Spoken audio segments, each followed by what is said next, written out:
So for December, we're looking at an image of an icy river, and this is about maybe 300 or 400 yards from Lake Superior. And as a result, the waves pile in front of the river, which block it up, okay? And the river level rises. Then the river cuts over it and sort of creates its own trench and cuts through. And that creates a drop in water level. And so the water level on a river like this near Lake Superior is going to rise and fall, rise and fall. And as a result, what you get are these varying levels of ice along the outside edges. And so you've got some ice which is rough and bumpy because it's sort of got the splashes and waves. And you've got some ice which is perfectly flat where the water level was still and you really froze from radiant cooling to the night sky.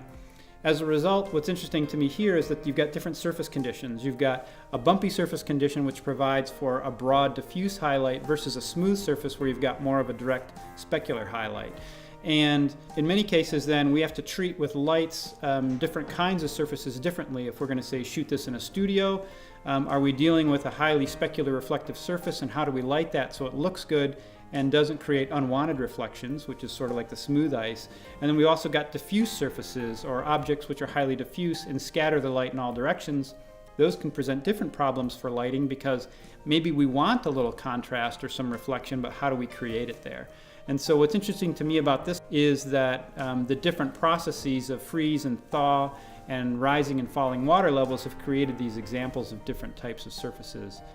And so it's wonderful to have these processes in nature which create the kinds of surfaces that we often have to deal with in commercial photo shoots in a studio as well.